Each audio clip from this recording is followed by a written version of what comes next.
Hello and welcome to Pods Like Us. I'm Martin, well known to my friends as Marv, and this time I'm speaking with Matthew Anderson about the podcast he makes called Lone Screenplay Nominee. Hey Matt, thanks for speaking with me today. Hey, what's up? Glad to be on another podcast show and always happy to be a guest whenever I show up on one of these. Sorry. So I'm trying to work out. So Lone Screenplay Nominee. So are these films, because I've listened to a few episodes, are these films that have been nominated for screenplay and that's the only thing that they've been nominated for in awards?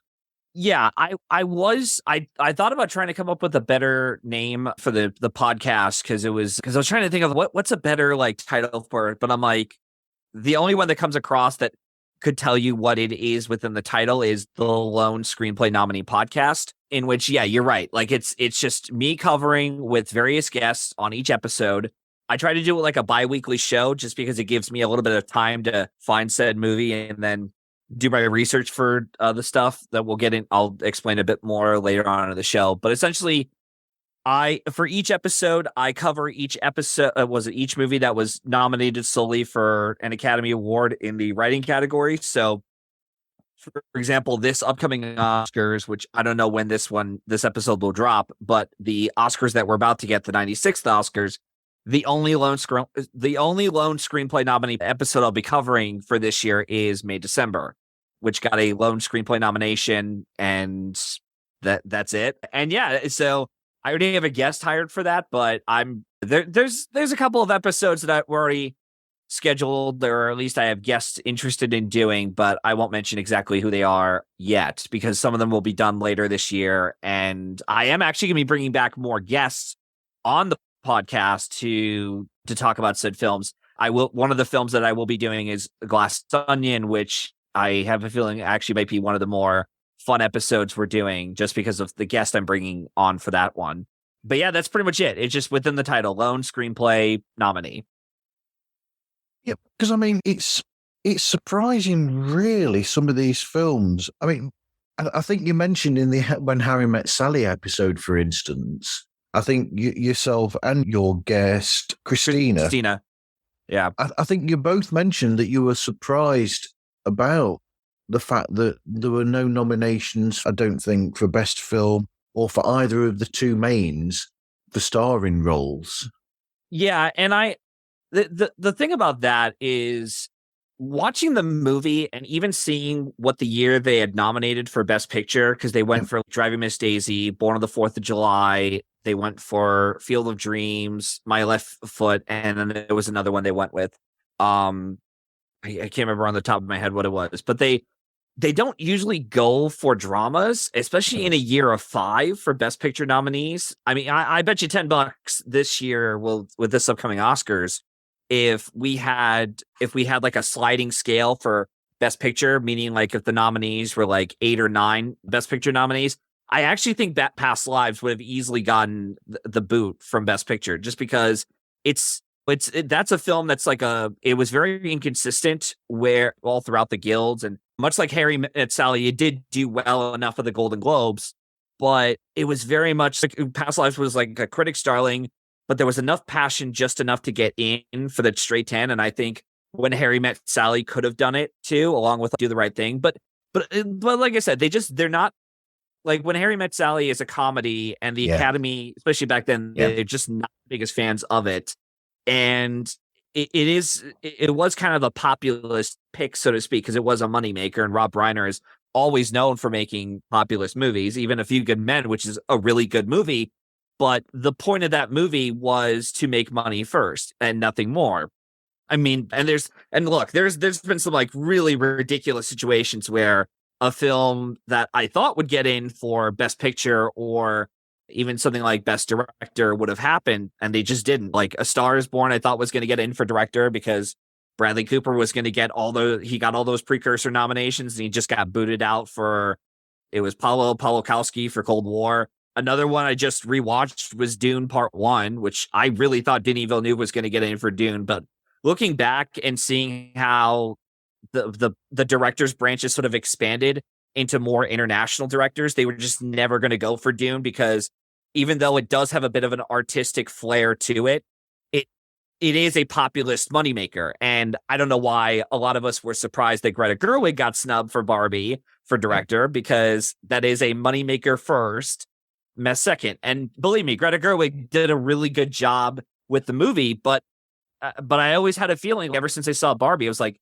they just don't go for this kind of movie. So, but yeah, so I'm kind of jumping around a bit here with that. But yeah, so yeah, When Harry Met Sally was a bit of a surprise, but at the same time, it makes sense as to why it just became a Lone Screenplay nominee. Yeah. The problem is that even to this day, you'll find that a lot of Oscar contenders or nominees for best film or for actor or for actress it's unlikely that it's going to be a comedy. Yeah. To be honest, because there just seems to be something against comedy, even though in a case like When Harry Met Sally and some others, there's some really incredible bits of drama thrown therein as well. But it's because of the comedy element being first and foremost, Billy Crystal for starters. They'll look at the Billy Crystal thing and they'll go, right, he's a comedian, SNL, soap, all this precursor. There's no way that he's going to get to this is going to be our sort of thing. We'll give it the screenwriting, but because it's seen as a comedy, it's almost like an automatic no, we can't put that one in. Well, and even looking at the lead actor field that they had that year, they had Daniel Day-Lewis for My Left Foot, Kenneth Branagh, Henry V, Tom Cruise, Born on the 4th of July, Morgan Freeman, and Robin Williams. They're all in dramatic roles, except for like maybe Robin Williams and Morgan Freeman, which I think their films are labeled as like comedy musical at the Globes. But there is somewhat of a message behind them that speaks to Academy voters as well. Another genre that I feel gets the short end of the stick, unfortunately, most years is horror films. Like The Exorcist was such a big phenomenon icon of the genre or staple of it, and shows, hey, you could actually allow horror films to get in. I think Get Out might have been the last horror movie, but then again, it was more psychological horror like Black Swan was. And I remember 10 years ago, or so, well, over 10 years, I should say, my stepdad was really pissed that The Conjuring didn't get in for Best Picture because he loved that film so much and he thought that was a great horror movie. And looking back, I'm like, yeah, they were just never going to go for that kind of movie. Yes, it's a somewhat of a biopic. It's based on real life people, but that kind of horror is something that older Academy voters would just be like, ew, let's not go near. The one horror film that I wanted to see get some kind of recognition or get some kind of Oscar shortlist, which they always do the last couple of years, where they announce, here's the films contending for the Oscars, like the top 10 categories, makeup and sound. And I would have loved to have seen Evil Dead Rise get in for makeup and sound, because the sound work they did a really impressive job with, and the makeup work is phenomenal, especially for the practical gore effects. And yet the Academy is like, nope, not for us. And I'm like, fucking typical. Yeah. Oh, sorry. but yeah, no, it's just so typical of them to do that and to sort of like shrug it off unless there's like a social message behind it, which is a shame. Because like I said, it's like every year it's like, we want you guys to broaden your horizons and open your windows. I am grateful though that we are opening up to more international voters and we get more art house independent films, like Past Lives getting in for picture this past year was great. Zone of Interest getting in was awesome. Parasite. Even something like Parasite. Drive My Car is another one that it's I think that was because of the critical push it got from the major trifecta awards and it sort of generated this buzz of Drive My Car. I don't know what this 3-hour art house film is. Let's check it out. And then it got in for 4 Oscar nominations, which is great. Hi, this is Zach from Belated Binge Harry Potter. and you're listening to Pods Like Us. I'm Agent Scott. And I'm Cam the Provocateur. And we're from the Spy Hards podcast. That's right, and you are listening to Pods Like Us, the podcast that also has the Midas touch. Number one, speaking my language when you talk practical with effects and makeup and things like that. I will always go that way.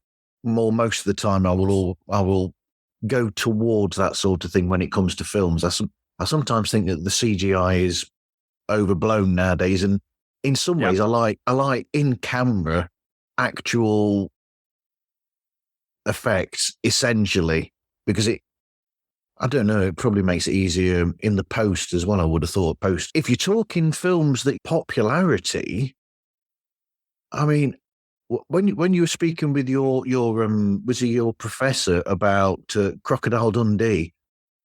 I mean, the ratio there, how much it cost to make and how much it made at the cinema is absolutely staggering.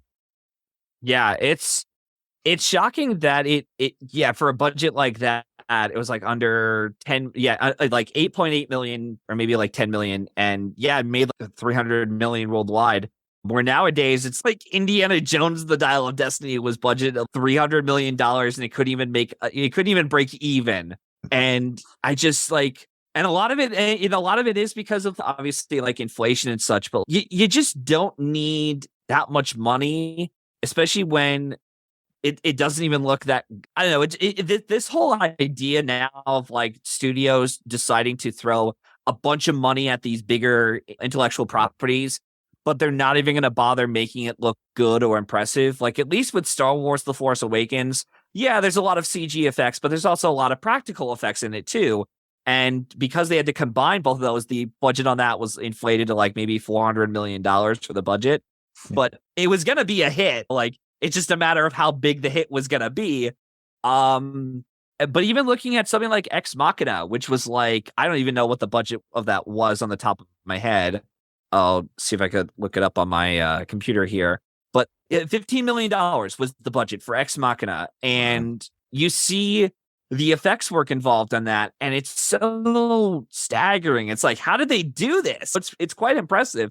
Even Godzilla was another one where they said they made it for a very much smaller budget than expected. Godzilla -1, I should say. Yep. And look at the effects for that. It's those effects houses are doing a better job, but they only had to work with 30, 35 people, including the director himself. And the effects look as good as they do. That's pretty impressive. So I don't understand why so many of these studios keep imploding these budgets and they think, oh, if we implode them, that means we're going to make a budget back. And no, you're not. Because even the Marvels flopped. Aquaman 2 barely made money. And I think the only one that really had an inflated budget, but it actually so far is making a profit, is Dune Part 2, which just came out. That's the only one I can think of that made any kind of like real money. But you're right, though. Yeah, Crocodile Dundee is $8 million and did as well as it did. And a lot of it was just because I assume it was just like an independent production.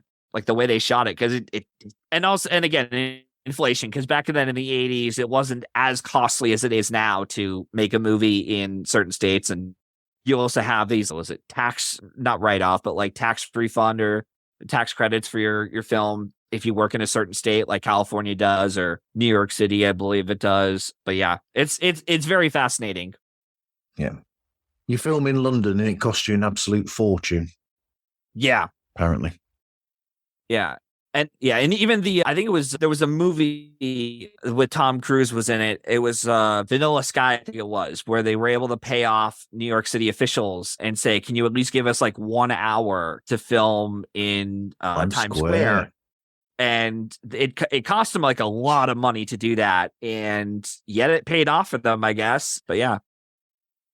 That is a good looking scene as well when they get that in the film Vanilla Sky, when you see that sequence there where it's a strange thing to see, and I think that's the sort of thing that he was after getting, the sort of idea, because when you've got Tom Cruise there in character and it's Times Square, and it's completely void of anybody, no traffic, no people, and it's just him there.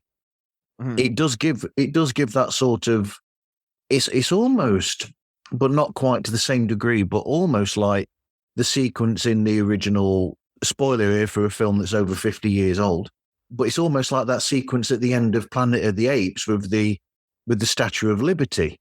It's got that almost that sort of feel to it. Yeah. And to jump back to what you were saying, though, about the model work and using a lot of practical effects, one franchise that still holds up to this day for like special effects work and how they combined practical elements with CG was Lord of the Rings. That is like easily some of the best work I've seen. And it's shocking that a movie like that, 20 years old, or more than 20 years at least for that franchise, still holds up. Meanwhile, when you look at the Hobbit movies, it's like mostly computer generated, and it's like doesn't nearly hold as much weight as the effects work in the Lord of the Rings trilogy. And that's because, well, also they had this whole lack of prep for the Hobbit movies, where the Lord of the Rings movies, they prepped for 3 or 4 years before they started shooting those 3 films. So The Hobbit, all I can think of with The Hobbit is, because I think I've only seen the first part of that. And what I thought when it was leading up to it and they're saying, oh, it's part 1 of 3, all I could think of was, that's a book that I read in one sitting. How on earth can they make a book that I can read in one sitting last for 3 films? But they've just bolstered it with all sorts of other extra bits and pieces in there, I guess. yeah. Yeah, it was just a whole studio wanting to make more money and squeeze every dime of it out of it. It always is with this stuff. But anyways. They could have easily have just said to him, oh, just make one film about The Hobbit, which it deserves, and then do a film about one of the other books. And they could have just come out with films about the different books, really. Yeah. To be honest. But so anyway, we've already done all this, and we haven't even gone into the points that I've got up there on my list. No, yeah, exactly. Great. Yeah. So have you actually got a favourite memory of film? Oh boy, there's like tons of memories from film I can remember. God, there's been a lot of memories of film. I remember seeing Return of the King in theaters. That was great.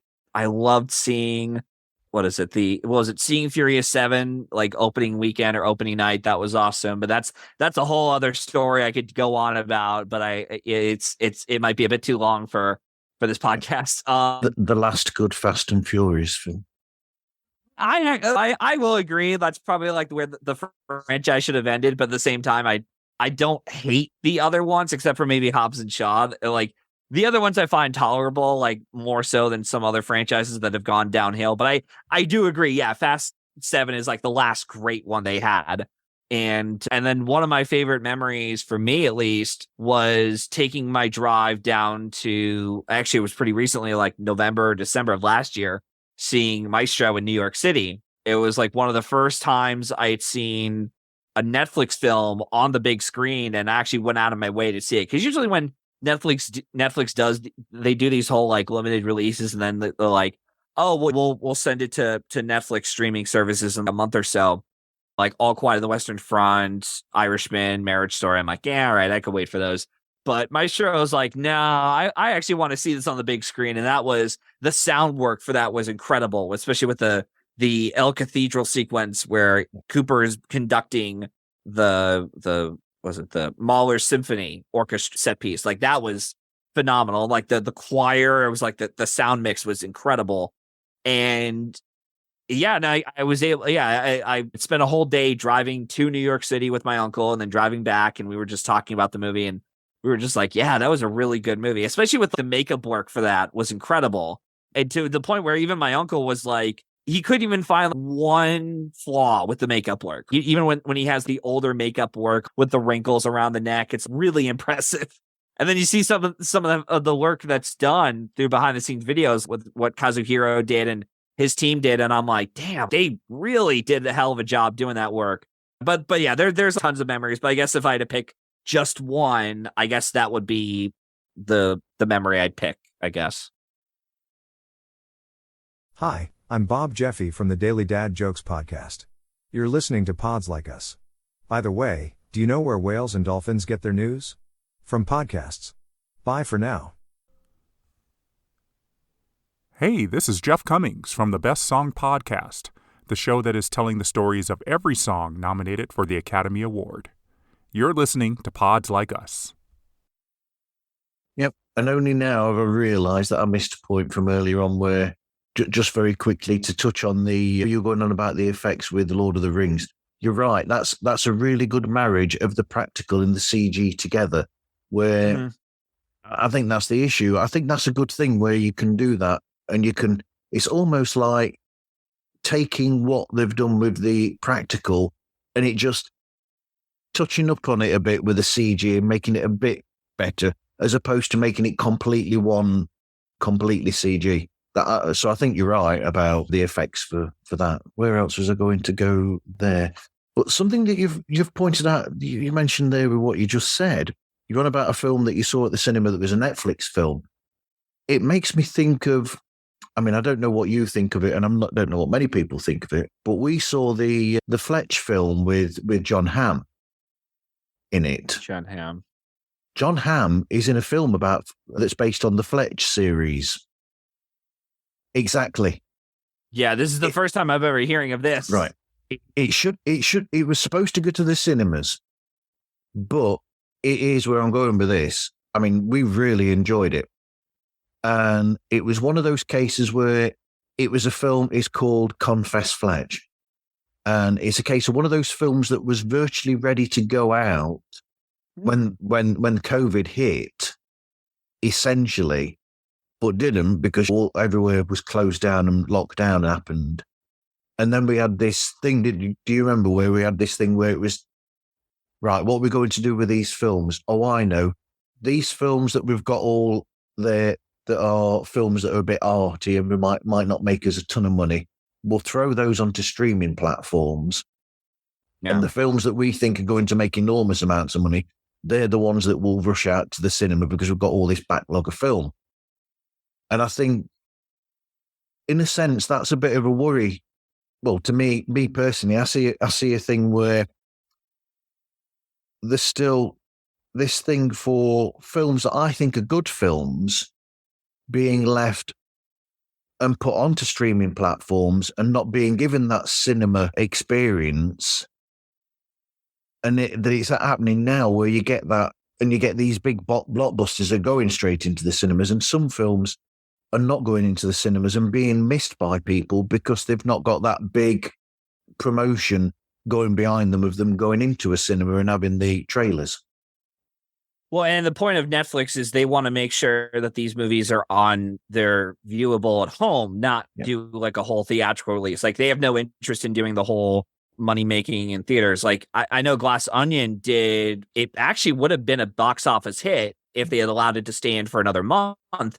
But Netflix said, nope, we're only releasing it for 1 week. And even they thought, after our testing for this, it's like, we're not going to do this ever again. We're only going to have said movie show up at the Paris Theater in New York City, which is like a Netflix owned theater, or select cities in New York, LA, and Chicago and such. But yeah, and then you also have the idea of these studios they're not interested in making these creative films that we typically have.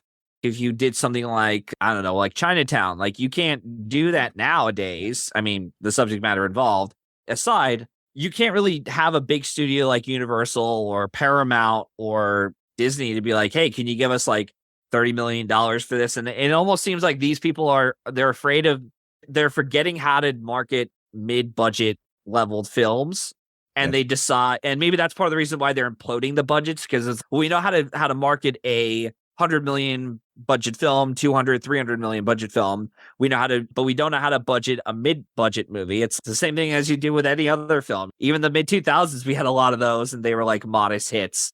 But I guess a modest hit for studios is like a curse, or was it an omen, so to speak? It's cut this. We don't like it. So, I mean, you look at films from the past that have done really well. I mean, going back to the Oscars as well, films that have done really well. If they were still using that same ideal, that these film studios were using that, and film companies were using that, back then, some films that are really good and really popular and Oscar winners as well, Hello, Godfather, Taxi Driver, and a lot of these films from back then, they would have been seen now as, put them straight to streaming because there's no way that they're going to make that. And it's that whole idea of that. I mean, I think they're perfect examples of films where it would be like that. I mean, look at The Irishman. That went straight to streaming.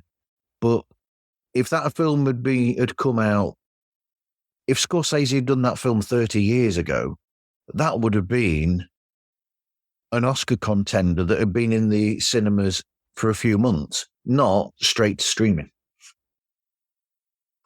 Yeah, I mean, I could see that. The other thing I do worry about is I'm pretty sure Once Upon a Time in America was like, I know they condensed the movie down to 2 hours and 20 minutes, but I think that was a box office flop, and then they tried releasing it again with an extended cut, and it's that's didn't get much awards traction.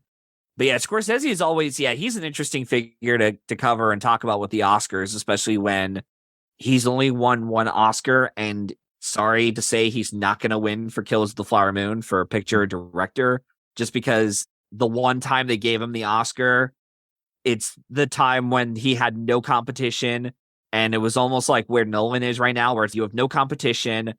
We can't really pick someone else here, even though some of the voters may not want to give it to Nolan or Scorsese in his case, and be like, screw it, let's give it to Scorsese, because why? But that's and yet, like, he has other films of his who have won Oscars, like The Aviator, Hugo, and Goodfellas and Color Money, which some of them have been box office hits, although Hugo was a bomb. It's a shame. I like Hugo. Yeah, I'll bring that up in one of my discussions later on, according to your little chart that you have there. Some of the points you want to bring up, because I think I found we'll talk about it in a minute. But yeah. Once Upon a Time in America, by the way, I thought that was Sergio Leone. No, that was, it was, but like, I'm saying a movie like Once Upon a Time in America. Yeah, that's what I meant to say. I didn't mean to confuse you. Yeah. I mean, I think that's a superb film. I mean, the cinematography, it's Sergio Leone. Of course, he's going to get great cinematography. Yeah, that's one of it's definitely on my to-do list. Like a lot of long movies like that, I sort of have to spend a weekend to watch, or just spend like a long day. I just got Ben-Hur on Blu-ray a couple days ago. I've never seen Ben-Hur. I've never seen it all the way through or at any of it at all. And so I'm going to try to spend, maybe over the summertime, I'll try to spend a day where I'll be watching that all the way in one go. I still want to revisit Lawrence of Arabia because I got that on 4K Blu-ray a while back. And I just recently saw it right as I went to Stevenson University, which was fun. Hot take there from me. People need to watch more films made by David Lean, because I think he started to not be watched as much as he used to be. Yeah, well, even better hot take. Everyone should actually start watching older movies. Yes. Because a lot of, I'm sorry to say this, guys, I like Dune Part 2, but to say it's like one of the greatest films of all time, or to say Suck It, Lawrence Arabia, or Citizen Kane, Sit Down, you realize the films that, like, the creative films that we're getting now, and the ones that are really good, were inspired in some way, shape, or form by older movies. Like Denis Villeneuve, I don't know what his inspiration is, but Christopher Nolan, he's inspired by a lot of old cinema. Same with Martin Scorsese. He's inspired by Sergio Leone for a couple of things, I believe. It's like all these great directors that we have now. Even Greta Gerwig is another director who's inspired by older cinema from the 70s, 80s, and stuff like Truman Show, like when she did Barbie. But it's like 2001 at the beginning of Barbie. Yeah, exactly. It's so like everyone just seriously, go onto your streaming service, go to like your local movie store, whatever, and just watch more older movies. Seriously, there's so much great cinema out there. Not just that, but even in the international market itself. I wouldn't even discovered Old Boy if I hadn't decided to watch like subtitled films, or like Lady Snowblood, which is actually quite good. I've only seen the first part though. And like Kira Kurosawa was another filmmaker. Yeah. Altogether. Look at the stuff that he did. By Kurosawa, Hidden Fortress is a great film that people don't realize. I mean, the other films that people do mention, like Seven Samurai, Yojimbo, they are great films, but that's a case where people will name a couple of films by filmmaker and then not look at the rest of what's going on in there. But since we're going on a shout out, yeah, you people need to really look at filmmakers such as Hitchcock, one of the greatest film directors of all time. Yep. John Ford, greatest westerns of all time. So Hitchcock, John Ford, and I'm actually going to say Sergio Leone as well. Yeah, I still need to see more of his stuff. Same with Hitchcock. And so far, Hitchcock, I've only seen like 4 movies. The lowest I've ever given a Hitchcock movie was an 8 out of 10. And even then, that's still pretty good. What got the 8? I know on the top of my head, it was Psycho, Rear Window, and Rebecca. Rebecca is really good. Oh my God. But I would say my favorite of his so far that I've seen is Rope. That to me is my favorite of his. And that was the first one I saw of his work. And I'm watching that. I saw that in film class at Stevenson University. And I was like, man, no wonder why so many people were. I mean, again, all these old movies that I'm bringing up, and I'm like, I haven't seen like Sergio Leone or Kurosawa. That's a 3-shot film. Yeah, exactly. And it's like in Rope, and again, Hitchcock is another director where I will get around to him. In fact, I even have, I can't show you two on camera, but behind me, I have a whole shelf of movies, old and new, that I have. And I have another deck all the way in another room for the entertainment room. There's like a whole slew of films. And one of them includes like this big box set I had when I was on the 1-inch, it was the 1-inch barrier podcast. We were covering War and Peace from the 60s. If you haven't seen it yet, you got to watch that, guys, because that's awesome. But I had the whole box set of the Ingmar Bergman films. I have all of them, at least the one that came in the Criterion. But yeah, so yeah, but at this point, yeah, we're just rattling off stuff, and we're not even talking about my podcast. No. Hey, it's Rena, host of the Better Call Daddy Show, where I interview guests, share the stories with my dad, and then he weighs in. And you're listening to Pods Like Us. Hello, Scoob believers. This is DJ Scoob from The Undiscovered Entrepreneur, a show that highlights brand new entrepreneurs that are just getting started in their entrepreneur adventure. And you're listening to Pods Like Us with my good friend Marv. Rank you. So what would you say is I'm going to ask one of your own questions of you now. Yeah, sure. So what is your favorite film genre? I'm glad you asked this because I thought to myself when I created the show, I'm like, it's really hard to come up with a favorite movie. Why don't I just come up with a favorite genre? What's your favorite genre? And now I'm like, oh, okay. Now I'm in the hot seat. And I'm like, it's kind of tough. I guess dramas, just to be basic. I really love a really good drama and just really solid work you can get. And we already mentioned some of the greats, John Ford, and even Steven Spielberg is one who's created some great dramatic work. Yeah, but no, a really good drama engages me personally when I watch a film.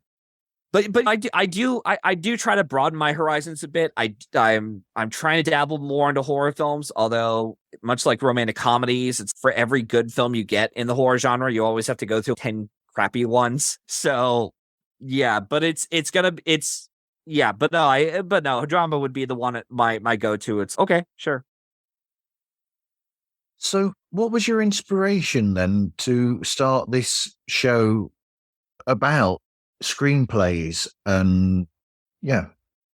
So I didn't even mention right off the top, I received my bachelor's degree in film and moving image in the writing producing track at Stevenson University, which is a private institution. And that's where I found some of my guests on there, Professor Ernst and Stacy Gensler, who was on the Margin Call episode. She was one of my teachers there.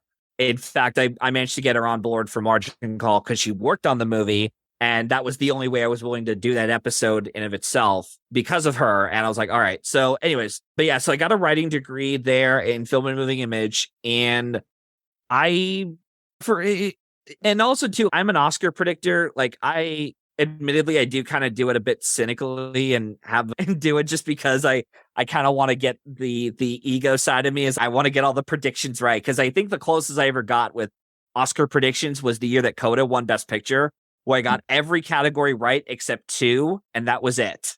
I only missed 2 categories, and that was the end of the entire ceremony. Granted, it was a little bit boring outside of how terrible the show was and that incident that happened, but yeah, I was able to get everything right. But yeah, so I'm an Oscar predictor, and I was going through the history, and I'm like, yeah, it's really interesting how many lone screenplay nominees we have, and films that just get a screenplay nod and nothing else. And sometimes you get a film that's generating buzz. May, December for a little bit was like kind of generating buzz for potential awards play for outside of screenplay until the Screen Actors Guild said, we are not nominating this. And therefore your chances of getting in for Best Picture or any of these other categories are pretty low.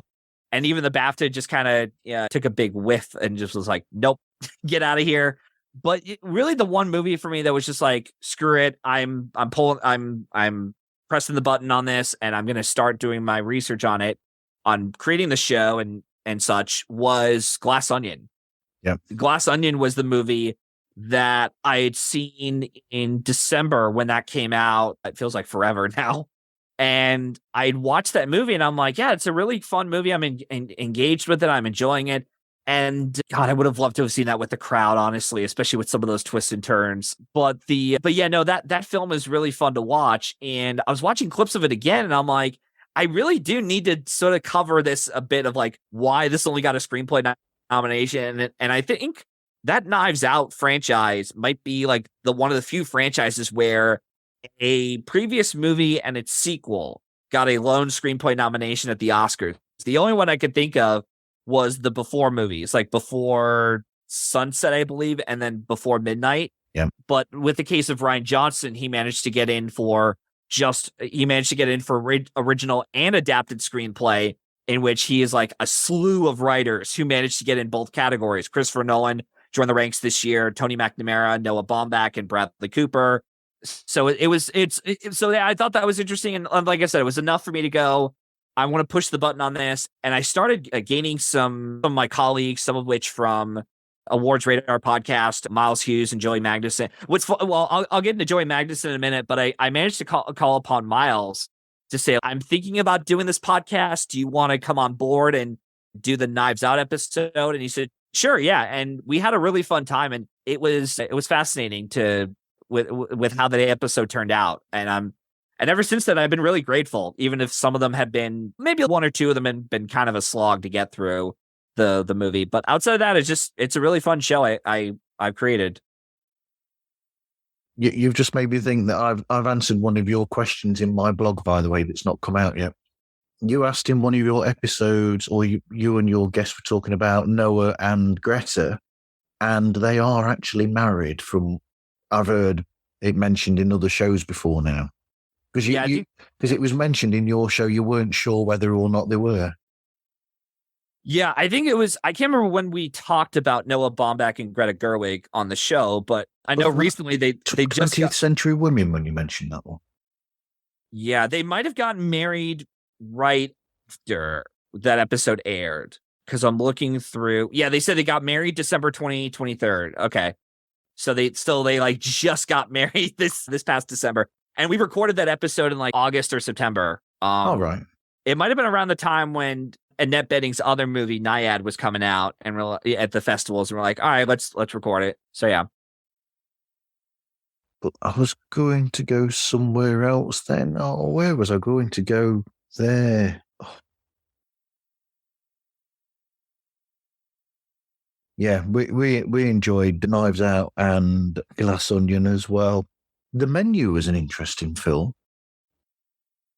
Yeah, The Menu is an interesting movie because it was like I think a mild hit at the box office. Like, it made enough money last time I checked, but yet it wasn't really the kind of movie to get awards necessarily.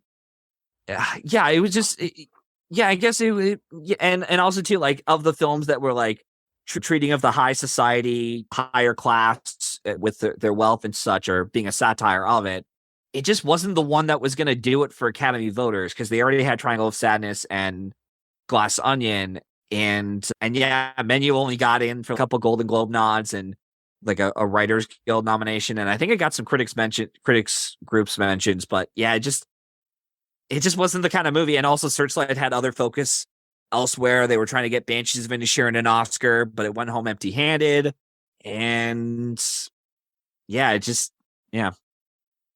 I mentioned that because I knew that was the same year as, was it Glass Onion, the same year as that? Yeah. Yep. Yeah, that and Triangle of Sadness. Yeah. It was the year of like the rich. Yeah.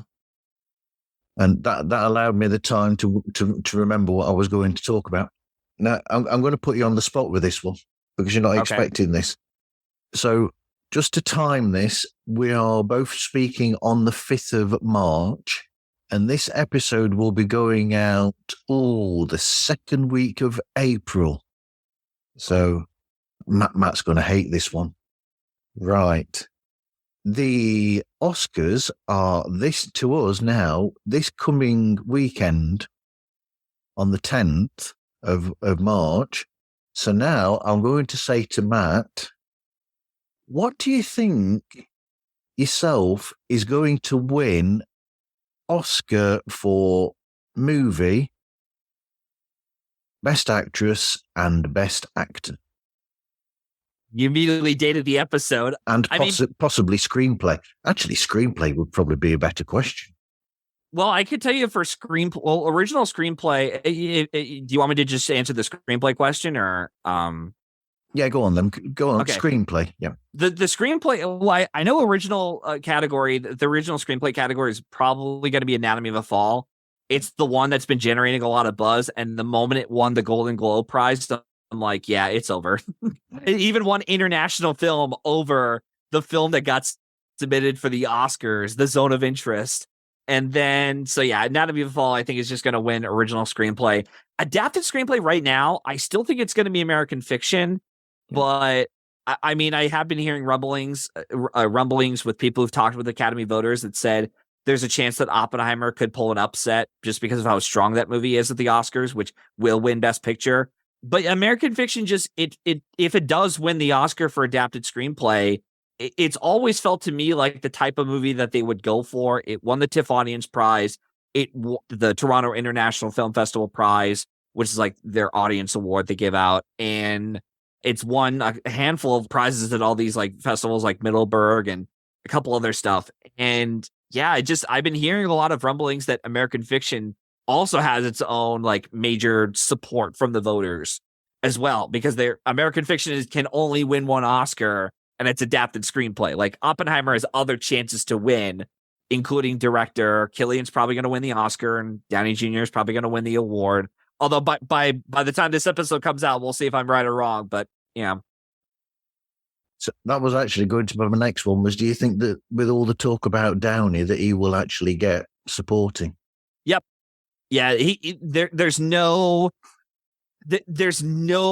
challenger like the Best Picture and Director. There's been no challenger in the televised awards, and if there was one, it would have happened already. And voting's already done at this point. As we're recording, he's won everything he needs to with Golden Globes, Critics' Choice, SAG, and BAFTA. And usually when you win those kind of trophies, you tend to go on to win the Oscar. The only case I could think of on the top of my head that didn't happen was Russell Crowe for A Beautiful Mind, but that's only because he threw a phone backstage at the BAFTAs after he won for A Beautiful Mind and put an executive, was one of the producers of the show, and like up against the wall and threatened him after cutting his speech. I think he was giving like some sort of like tribute to Richard Harris or someone, and that happened during Oscar voting. And I assume a lot of voters were like, okay, we are not giving you another Oscar. And that's why that's probably why Denzel Washington won his second Oscar. That's my theory, at least. Yeah. Warning to people: do not piss off Russell Crowe. Yeah, please don't. Yeah. And we need Russell. Yeah, and also too, if you're trying to get an Oscar, don't put these pouty, moody, pissy moods especially during Oscar voting. You want to be a nice boy or a nice girl or person, especially because I know I don't know what has been going on this whole season. I get it. Cooper made a couple of weird comments over the last couple of weeks on the news, but it was so strange since November, December that all these people were like online. There was such a hatred towards Cooper for Maestro, and I just don't get it. Yeah, I get it. The guy's a bit weird with some of his comments he made. You can find it on the internet. I'm not even going to bother what they were, but it's so strange that everyone's going to put a target on Cooper, even though like he made a movie that he was very passionate about. And yes, it is Oscar baity, but only because it came out in the middle of awards season.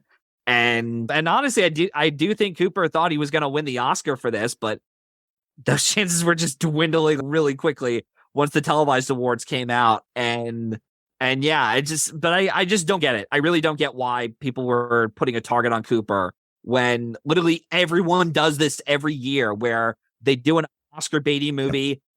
Some of them are trying so hard to get the Oscar and do all these campaign tactics, and yet we're going to target Cooper when there's other more egregious campaigners. And like everyone says, unless you're not going to the show and say, screw this, I'm not going at all, like Albert Finney did, everyone wants the Oscar. Everyone does. They're going to do whatever it takes to get that award. Even Glenn Close probably wanted that Oscar more than people had, than everyone thought. The wife she wanted that so much, and she probably thought she was going to win it until Olivia Colman surprised that night, which was awesome. I will never forget that moment. But yeah, but like I said, it's just everyone wants the Oscar. So I don't understand why Cooper should be the one targeted this whole season when, again, there's other people who've been more aggressive towards this, but whatever.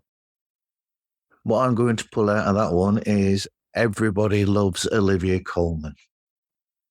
Yeah, she was, oh my God, that performance was great. And I love that speech. And I loved everything about that win. It was so great. I loved her shock. This is Danny Yorgo's from 1 crying. Minute Podcast. I loved the Emma show that Stone. helps you be a better Emma podcaster Stone was in just a more minute. excited that Olivia and you're Colman listening to won Pods Like Us. than Emma Stone was for winning her own Oscar for La La Land. And I loved everything about that speech that she gave. It was so great. But yeah, it was awesome. Hey, this is Chris from Podtastic Audio, the show that I have created to help you create your amazing podcast. And you are listening to Pods Like Us.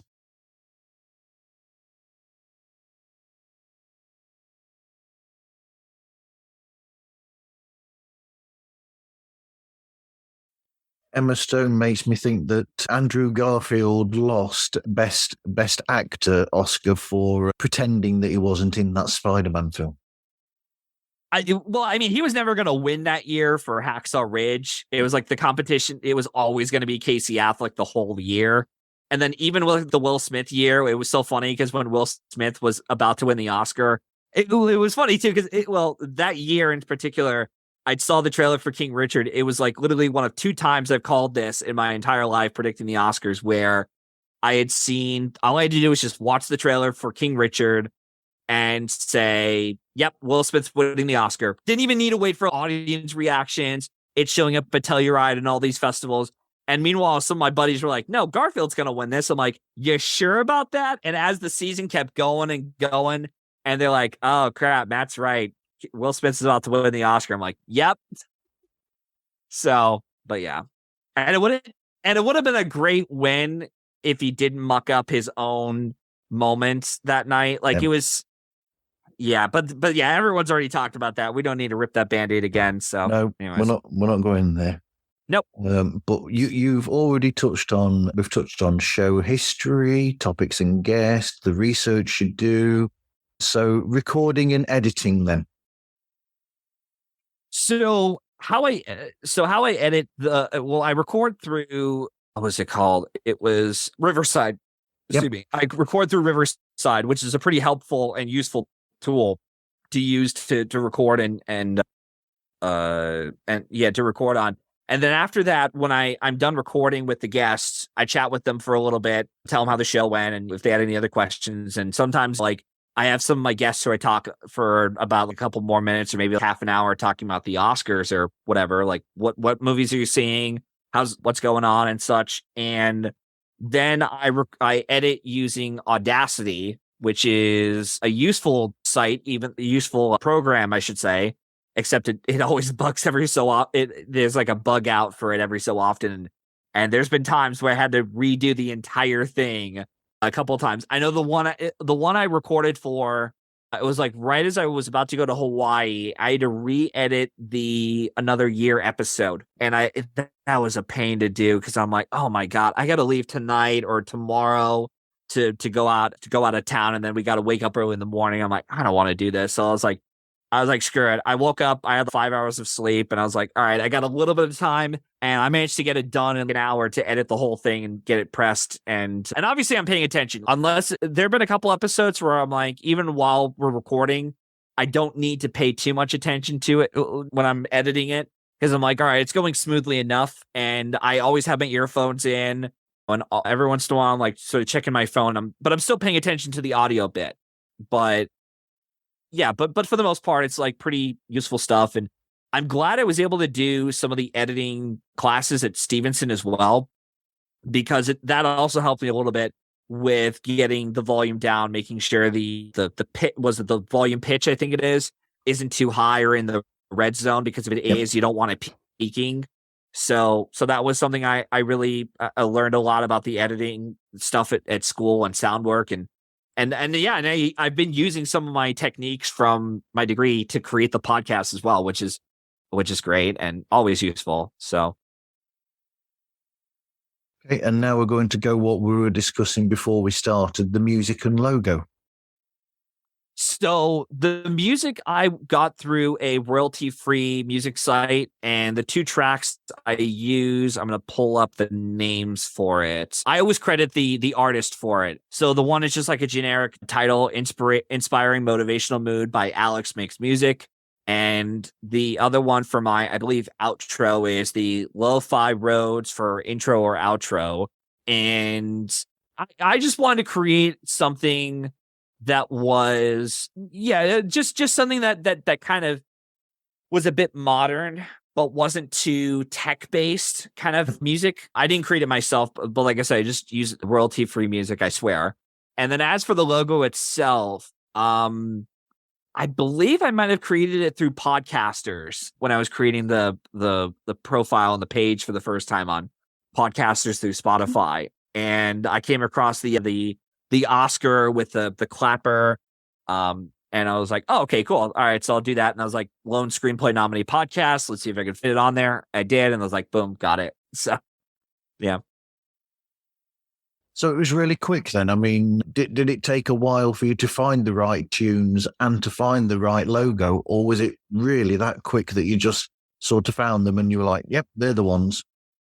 Yeah, I don't try to overthink when it comes to the logo. It was so obvious to me the moment I saw that picture. It might have even taken me like 5 minutes at least, maybe like 10, 15 at most. But it wasn't really like a long process. But keep in mind, I had to create all of this stuff while I was in my research phase before I made it publicly known. I'm pretty sure I did allude to that I was thinking about creating a podcast for it, but I didn't mention what it was yet. I know I got a couple of direct messages from people being like, what's the podcast going to be about? What is it about? What is it? And I was like, hold your horses. Give me like a couple days or another week and I'll get back to you. And for the music stuff, it did take me about maybe again, like another 10, 15 minutes. It was just very much, okay, that works enough for the show. Might like when we get to our 1 year anniversary, I might change it up a bit, at least with the intro or outro, maybe we'll see. But I kind of like the music cues that I'm using now, honestly. Right. You've hinted at this earlier on. So your 3 film hot takes. Yes. So I'm glad we mentioned one of them already right off the bat. Look, I love Martin Scorsese. I think he is a brilliant filmmaker and one that I consider a treasure. And I don't know why, but there were a couple of brats online who were criticizing Martin Scorsese films. It's don't want to see those, get them out of here. Kills the Fireman was way too long. And it's like, oh, okay, yeah, clearly. Thank you, film TikTok. I needed your opinion. It's clearly shows that you're not willing to go watch old movies, or you never been to film school and watch old art house movies like Agnes Varda. Okay, come on. Yeah, bring back Quibi. Yeah. So it pains me to say this, but I am not the biggest fan of Hugo. I've seen it twice, and I really like the second time I tried so hard to really admire or try to appreciate the movie more, but I just can't. And a lot of it is really because of I always have an issue, and I realize this too. It's not the actors, it's the directors that I have an issue with. It's when they're directing kid actors for major films, and they're trying to direct them in major roles. There's a few kid actors out there who, when they transition into adulthood, they still suck. But it's clear to me that not every director is able to direct or give great kids performances from everyone. Who's the one? Lars von Trier apparently is one who's not really a great director when it comes to kids, or he doesn't really know how to direct them properly. Justine Triet did a fantastic job with Milo Machado Grainer. I think I might have butchered that name, from Anatomy of the Fall. He was fantastic, and I don't know why he wasn't even in the awards conversation for supporting actor at all. I don't understand why he wasn't, outside of, they hate kids. De Niro did a great job of directing DiCaprio in A Boy's Life. Oh, yeah, and DiCaprio ended up being like a really good actor. And it was because of that movie that De Niro sort of tapped Marty on the shoulder and said, I almost said Marty on the Scorsese, but Marty on the shoulder, and say, hey, you might want to look into this DiCaprio kid. He's pretty good. And look at the career he's had with Wolf of Wall Street, Once Upon a Time in Hollywood, The Revenant, The Departed. Like, he's so good. But yeah, it's just like Martin Scorsese is just one of the few directors he's able to excel in dramas and create really captivating crime stories, and do something like a period drama like Age of Innocence, which I think is a really solid movie. But yeah, he can't direct kids, and it's very, even in Gangs in New York, it was very much, yeah, you're not that good of a director when it comes to kids, because you don't know how to direct them within said scenes, and and even with Hugo, though, it's just like you're sending, the main focus is on this kid. There's not much depth to the kid. There's not really much there in the writing for me to care about the character himself. And really, the only two aspects of the movie that I did admire were, I loved Ben Kingsley with that whole flashback. Yeah. That was amazing. Yeah. I wish the entire movie was on him.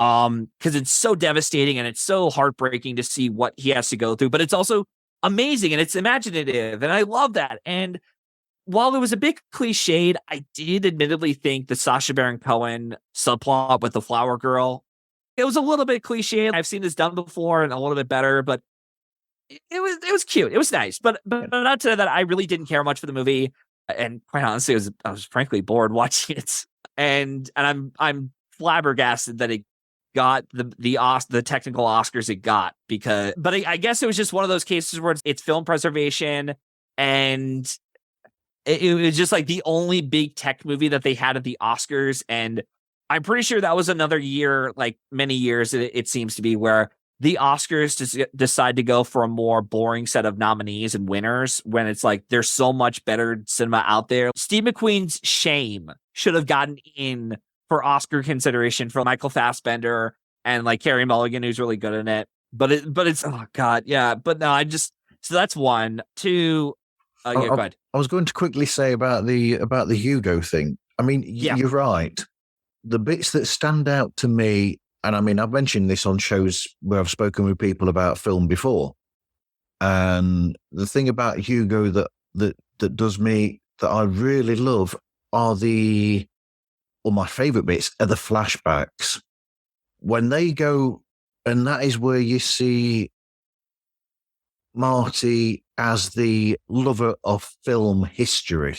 Yeah, really big time, because he's showing how those clips in these classic films, well, classic to us that love old films and the old film history, like Le Don's Voyage, La Lune, or whatever, and those sort of things. And you see how these films were created and these special effects, they're the bits that jump out at me and give me like the wow moment. Essentially, is because he's showing you how it was done, and they're the more interesting bits to me than those bits in that time frame with the boy running around the train station, trying not to get caught by Sacha Baron Cohen and all this, that, and the other. And it's those bits with, like I said, Ben Kingsley's character and what he's going through and his film history that are the most important bits. In essence, he should have made a film about that. Yeah, exactly. And it's they chose the wrong character to focus on, in my opinion.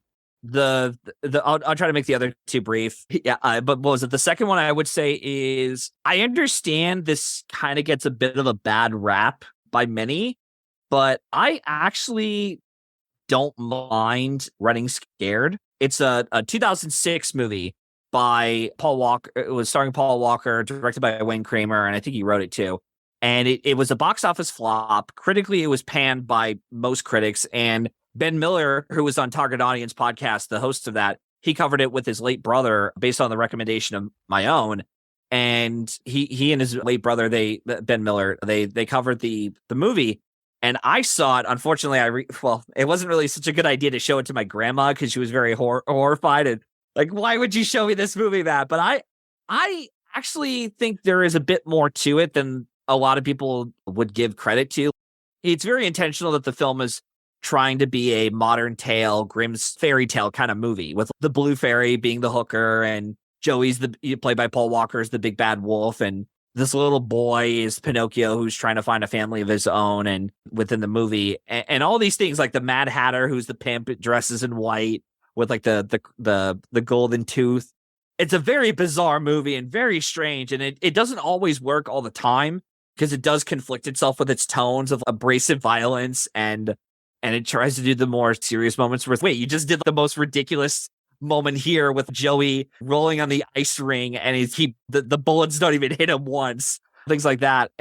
But I really think that film works because of the style, and it's really one of the few times that Paul Walker managed to showcase his acting chops, which is a shame too, because it's like the one time he's able to do something different and isn't the like pretty boy surfer kid who's in like Fast and Furious or like all these other films, Takers or Into the Blue, and he's actually showing off his range as an actor.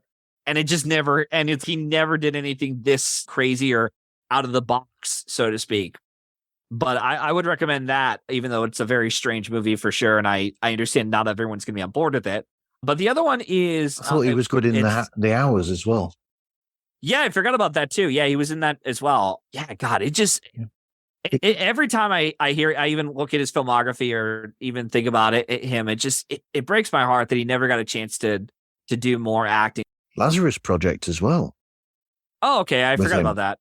Okay. That's different. But it just sucks too. He never got the chance to show his range or work with more interesting directors. But then again, I think right before he had died, he said he was thinking about laying low for a bit with retiring from acting because he wanted to raise his daughter, and he finally got an opportunity to be in his care. Yeah, it's sad. Anyways, sorry. I don't want, because otherwise I'm just gonna go down that whole path I just said. It's like it's gonna take us forever with that whole thing. And then the third one I want to say was, again, another great director I love, Christopher Nolan. Yeah. I do not like Interstellar. I know there's like a huge fan base for it. I've never seen it. I think it's bad. It's like the worst movie Nolan has done. And look, I get that Tenet isn't, it's not supposed to be it's funny because there's so many memes going around about Tenet being like, it's supposed to be this like groundbreaking cinema, when in reality, like it is gaining a following for sure with Tenet, but even I'm like, look, guys, all it is just Christopher Nolan wanting to do a Bond movie, and he does a good enough job with it, even though he does have to deal with a lot of shit that he's used to doing with like heavy expository dialogue, and it doesn't really have an interesting female character like most of his movies, except for Memento, which is like the one movie where it's like he has an interesting, complex female character, and that's it. Even in Oppenheimer, it doesn't even have that at all. But yeah, Interstellar, I absolutely hate. I've seen it twice.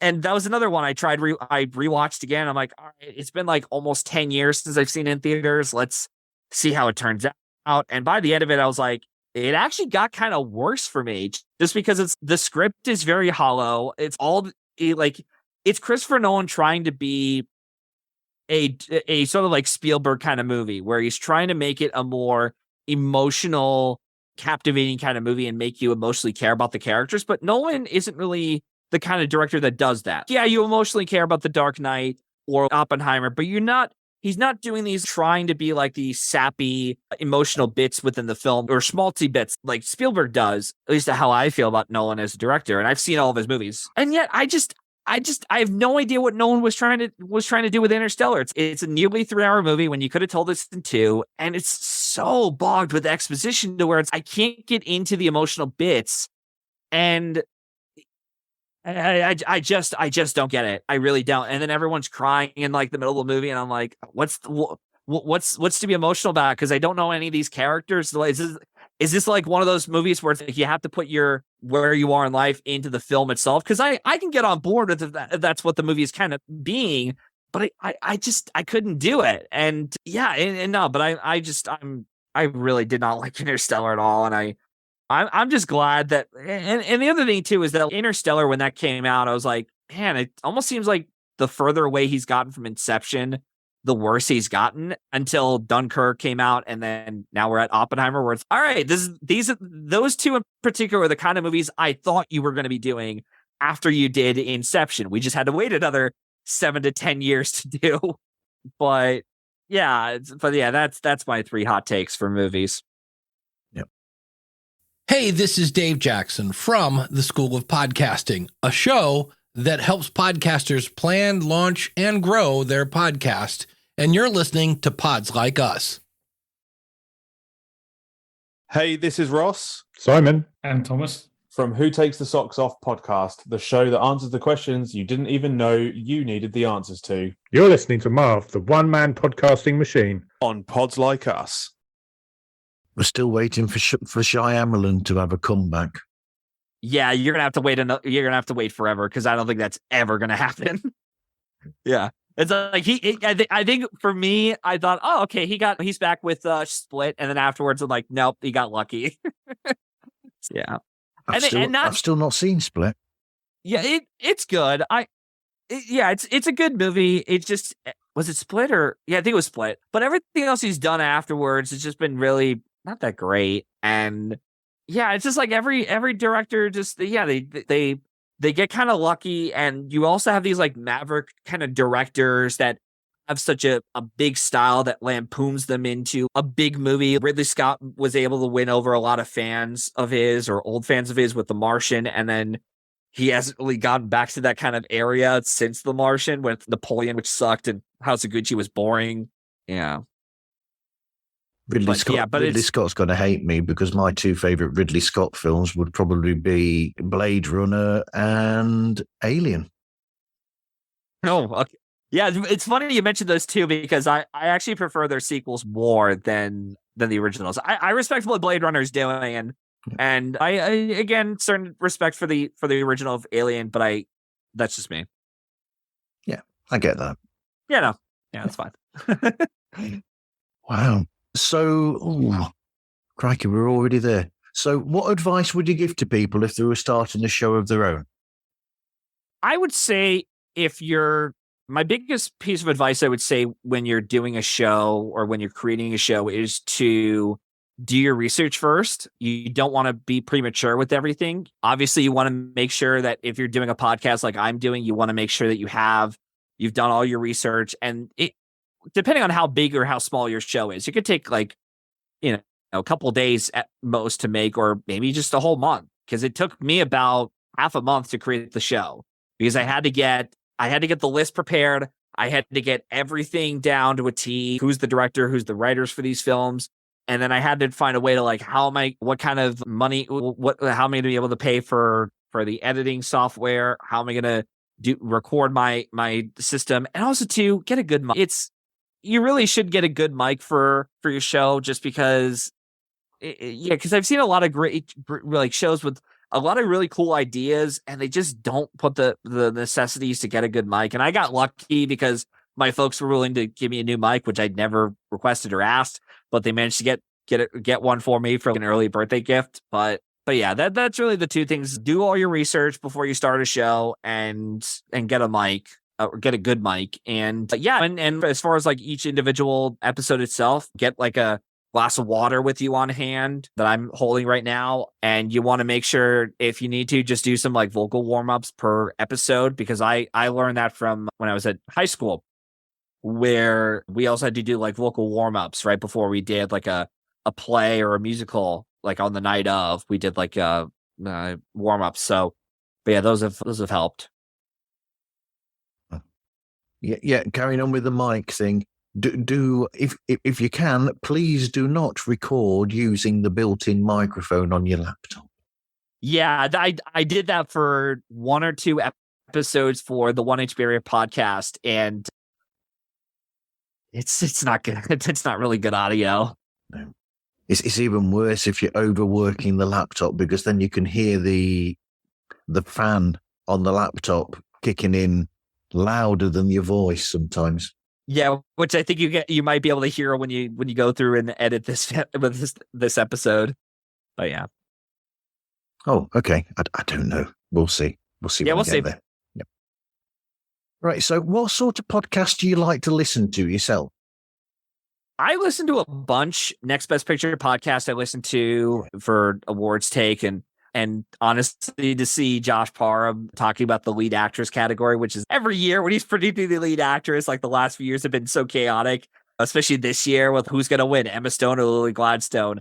We'll probably know the answer by the time this episode comes out, but it's so funny to see him predict what's going to win and so on for that category in particular, because he's managed to get Olivia Colman. He actually predicted Olivia Colman to win for The Favorite over Olivia Colman. And he also predicted Frances McDormand was going to win for Nomadland as well, which that was also like another chaotic year where it's 4 of the 5 lead actress nominees won one major precursor. And the only one to not do it was Vanessa Kirby. But yet everyone else had won like a Golden Globe, Critics' Choice, SAG, BAFTA. And I was like, man, son of a bitch, he managed to get that right. And yeah, it's very interesting. And yeah, there's other podcasts I listen to, Awards Radar. I discovered Awards Radar because Joey Magnuson, a quick side story with that. Yep. He'd actually contacted me directly after he did the first episode with Miles Hughes for Knives Out. And he DM'd me. And I was like, wait a minute. Are you Joey? The guy that I've been following since Awards Circuit with Karen Peterson, Mark Johnson, Sam Coffey, and Clayton Davis, who's now with the Variety, I believe, at the moment. And he direct messaged me and said, I want to do an episode with you down the road. And we managed to get an episode for The Big Sick done right before he had to leave for, I think it was like Telluride or TIFF, or maybe it was Venice. I can't remember, but it was one of the big festivals. And I wanted to make sure that he was taken care of, because I know by the time he was getting back, there was no way that he was going to be able to do an episode. And he's also got to do other stuff for his show. So I was like, all right, let's try to record as early as possible. So we did that, and that was fun. But I managed to follow Awards Radar because of Joey. And if it weren't for Miles' infamous rant on Ghostbusters Afterlife, which was so funny, like the way he described that movie. And I was like, all right, I need to follow this podcast. And I got in touch with Miles, and I even told him a handful of times that episode, that rant in particular, has always been my favorite of his, whenever he's talking about movies. And the Human Centipede one that Miles did recently was hilarious. But yeah. And another podcast, I listen to Awards Watch. There's a couple other ones. Oscar Wilde is another one I listen to every so often. I know there's a handful out there that I'm just like, I'm probably forgetting, but it's like the ones I can think of on the top of my head. I think you would like Let's Party with Marty. I think I've heard of it. I'll look more into it though. They're looking at the films of Martin Scorsese. Do you remember that Martin Scorsese, he started his own Letterboxd account? Yeah. And on there, he's mentioning films that he's made and saying these are films not necessarily they weren't all inspiration for the films, but he says that the films that he thinks would work with his own films, essentially. So they're going through the films that Marty's suggested and Marty's own films that Marty's said that they work with. And they're going through them and working out why Marty suggested these and where the similarities are. Nice. Yeah, I'm looking through it. I actually might listen to a couple of those and probably after the show. I actually did want to mention there's one other podcast I want to give a quick shout out. I don't know if they're still going to be, if they're going to be continuing the show maybe once every year or so now with the Oscars coming in. I listened to the 1 Inch Barrier podcast, hosted by Juan Carlos Ollano. Have you listened to it yet or no? Not yet. No. Okay. Nope. I've been on 2 episodes. I was on The Salesman and I was on The War and Peace. And it was great to see Juan Carlos Ollano, who's I believe from the Philippines, create that show.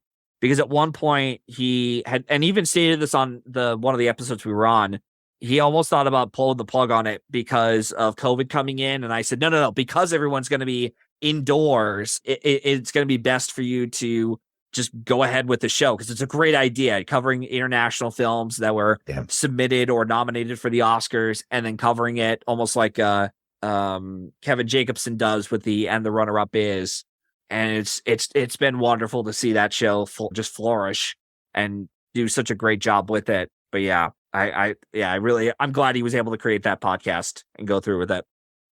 Okay. So where can people find you and get hold of you, Matt? Oh boy, I should have. Hold on, I'm gonna pull up my thing because my link because I didn't even think about doing that before we started. So my link you could follow me on you could follow me on Twitter or other various social media platforms, or you could follow the podcast in of itself through Linktree at Linktree/Matthew995. Again, that's at Matthew995, all lowercase on Linktree. And you can follow me on Twitter. You can follow my show as well through Twitter. Most, if not all, the episodes should be posted through Spotify. I know there's been a couple of podcasts, like I think Google, and there was another podcast place that said they were going to be shutting down in like March or April, but I'll be updating them as I go along and making sure those you're not being sent to a link error or whatever. But yeah, just follow me through there, Linktree at Matthew995. And you can also check out some of my work I did at Stevenson University with some of the film projects I did. If you're an Oscar predictor, well, actually this will be out by April, so you could follow me through, was it by the end of 2024 on what I think we'll probably get in for Oscar nominations or awards considerations. And yeah, that's pretty much it. So yeah. All right. Thank you for speaking with me today, Matt. Yeah, sure. Anytime. Thanks for having me on here, Martin. I appreciate it. It's great. You can find Pods Like Us on Instagram, Twitter, TikTok, and Threads, and you can contact us through podslikeus@gmail.com. Anyway, thank you everyone for listening, and hope you listen again to another episode of Pods Like Us.